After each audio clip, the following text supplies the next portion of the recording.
皆さん、ごきげんよう。上川かおりんです。今回は、動画の文字起こし精度9936% を達成したということを、皆さんに報告したいと思います。今回の9936% という数字は、以前の限界値990% と比べれば、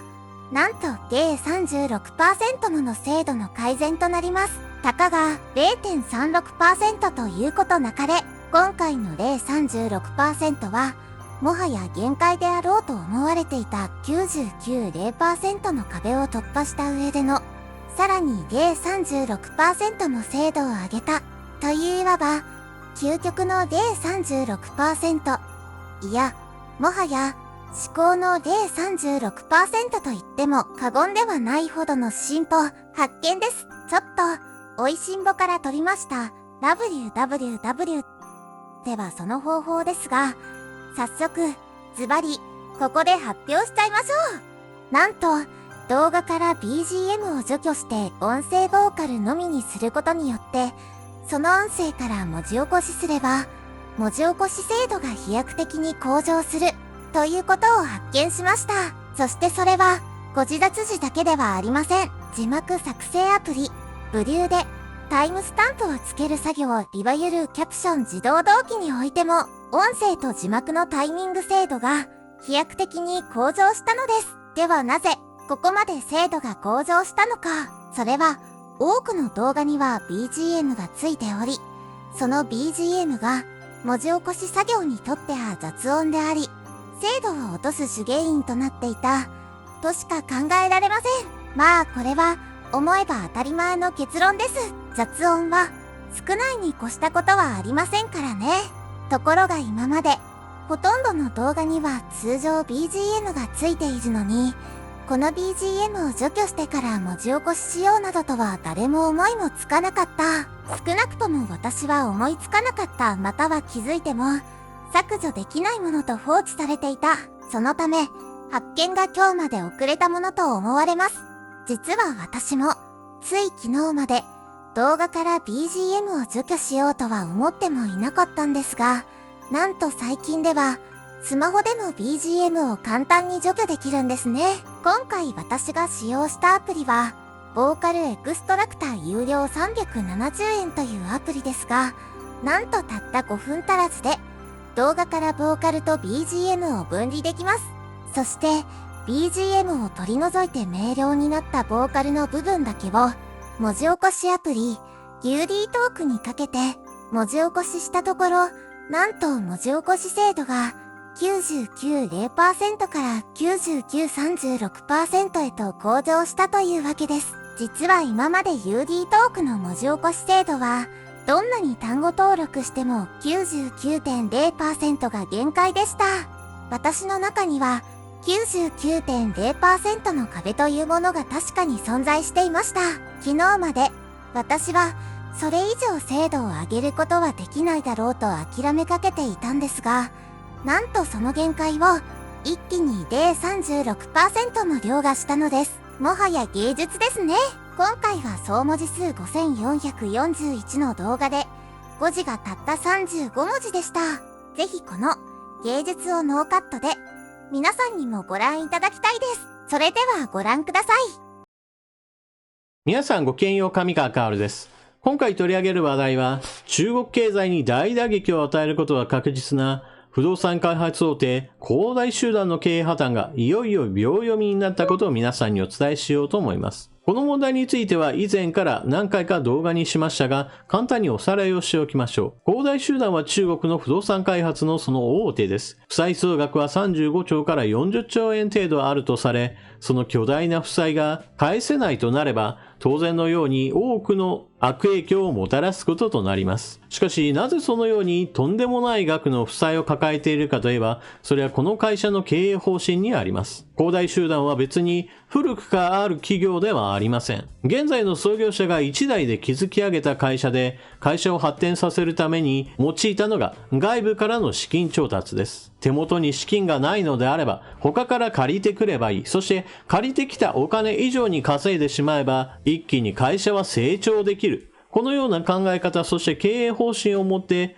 中国恒大集団は実際多額の借金をしながらも、その手元資金を厚くすることによって、他の不動産開発業者よりもはるかに速いペースで不動産という商品を手掛けて、そして実際に販売していったのです。しかし、このような経営方針というのはあくまでも住宅開発を行ってすぐに物が売れるという状況があればこその自転車操業です。しかし、そのような自転車操業というものがまさに近年における中国経済の発展の恩恵を受けることとなり、恒大集団は創業者一代にものすごい発展を遂げたのです。ところが、このような経営方針といったものが永遠に続くかといえばそういったわけではないのが現状です。中国の不動産価格というのは今まさに頭の打ちの状態に陥っており、中国当局もこのような借金をぐるぐると回すような経営というものが巨大な爆弾になることを恐れて業界に規制を強化しています。そして規制を強化された時において経営を一気に健全化させることができるかといえばそのような手腕はこの会社にはありませんでした。ですから巨大な負債というものを抱えた状態で経営破綻へとまっしぐらな状態にあります。恒大集団はこのような自転車操業をしていた関係で何年も前からいずれはダメになるだろう、いずれはダメになるだろうと言われ続けてきた会社です。しかしそのために何とか資産の売却やもしくは開発事業を加速させることで何とかその度に切り抜けてきた会社です。ところが今年における危機というのはそのような何とかやりくりしてできるレベルをはるかに超えた状態へと陥っています。今まさに経営破綻を迎えようとしている恒大集団の現状を伝えるニュースを見ていきましょう。中国恒大債務返済資金確保できる保証ない広東省が関与へ。中国広東省政府は資金繰り難に陥っている不動産大手中国恒大集団が債務返済に十分な資金を確保できる保証はないと表明したことを受け、同社の会長を呼び出すとともに、社内のリスク管理などを監督するために作業チームの派遣を決めた。中国恒大は香港取引所への提出文書で債権者から約2億6000万ドルの支払いを要求されたと明らかにした。恒大はすでに11月6日が期限だった8250万ドルの利払いの履行が遅れている。文書は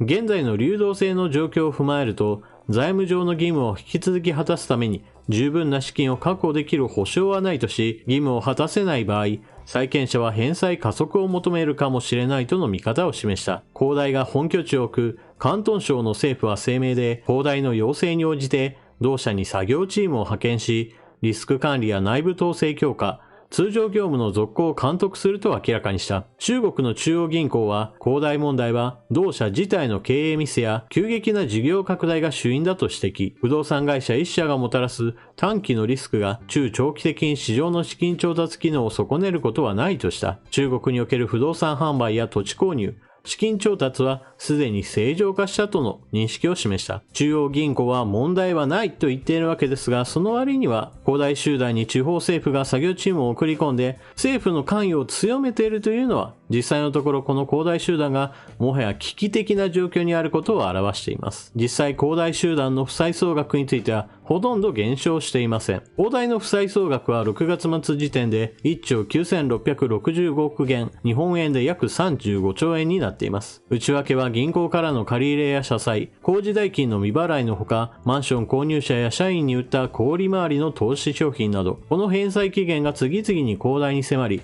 資金調達のため、傘下の地方銀行やインターネット企業の株式を売却したり、創業者の豪邸や自家用ジェット機などの個人資産を売却したりしてきた。しかし、これらの資産の切り売りはなかなかうまくいっておらず、また、同時に売れたとしてもその金額が微々たるもので、もはや焼け石に水の状態となっています。中央銀行が一つの企業の経営失敗に過ぎないと虚勢を張っている一方において、実際問題、業界全体で大きな問題を抱えています。例えば中国のドル建て債の発行額1位、2位は恒大集団とその他に華僑業集団という会社があります。この華僑業集団も今まさにデフォルトの危機に陥っています。社債の償還延長同意得られず、デフォルトの恐れ、中国華僑業。中国の中堅不動産開発会社華僑業集団は3日、満期を7日に迎えるドル建て社債について、資金繰り悪化を理由に1年半の償還延長を提案したが、債権者の同意を得られなかったと発表した。同社は代案を模索するが、デフォルト、債務不履行に陥る恐れが高まった。課長業の場合だともうまさに期日が目の前にある状態で、もうどうにもならないかもしれないというニュースになっています。このあたりについてはもうダメだろうという見方についてはもうすでに以前からなされていて、1ヶ月前、格付け会社は社債の格付けを2段階引き下げるなど発表を行い、もはや投資不適格な状態にあるということを公表しています。私が恒大集団の経営破綻が秒読みになっていますよと表現した理由というのが、今回ご紹介した記事にもあるような、恒大集団自身が私の会社には借金を返済するその資金を集めるだけの能力がもうありませんよと自白していることにあります。そしてこの発表を受けて政府も、それだったらもうなんとか自分たちの管理に置かなければならないと作業チームを送り込んでいる。このような客観的な事実を見れば、恒大集団が実質的な破綻状態に陥っているのは明らかです。これまで利払いをなんとかやりくりしていこうとして、資産の切り売りをしていこうとしていたのですが、そもそも年月が経っていけば何が起こるかといえば、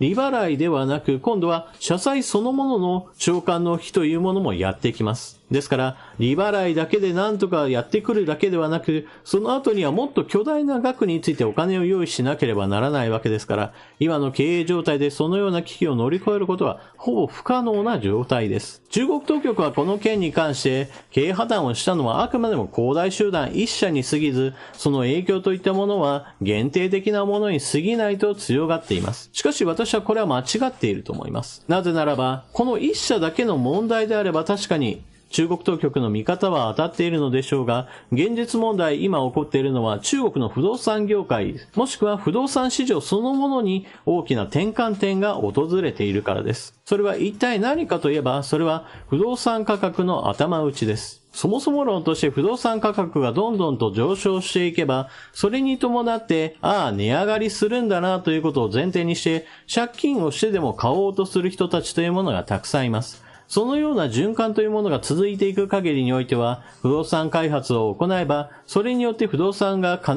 ず売れるような状況というのも同時にあるから、借金をいくらしても、ほとんど気にしないでも良いという状態が続いてきたわけです。しかし、このような借金を前提とした会社経営、そして不動産投資といったものについて、行き過ぎればそれは巨大なバブルとなり、もはや中国共産党の取り扱うことのできない巨大すぎる問題へと発展してしまいます。そのため中国当局は何を行ったかといえば、まず不動産開発業者に対しては、もうこれ以上の借り入れをするなぐらいの感じで規制を強めました。そしてその影響をもろに受けたのが恒大集団であると同時に、同じようなビジネスモデルを持っていた会社たちにものすごい経営圧迫を与えました。その結果、まず最初に起こったのが、手元資金を確保するために、今販売しているもの、そしてこれから販売するものについて、とにかく安く売ってでもいいから、とにかくお金を集めろという状況へと陥りました。中国恒大は不動産開発大手ですから、大手がそのような値下げ競争に突入すれば当然のように、開発のそれより下の会社たちも似たような形で値下げ圧力を加えられることとなります。そしてそのような状態を見た買い手の方にしてみても、これまでずっと値上がりしてきたのに、いよいよ安売りが始まった。つまり、不動産価格が頂点をつけたんだなという認識が広がること、それ自体が、これまでの不動産業界の流れというものを一変させることとなります。つまり、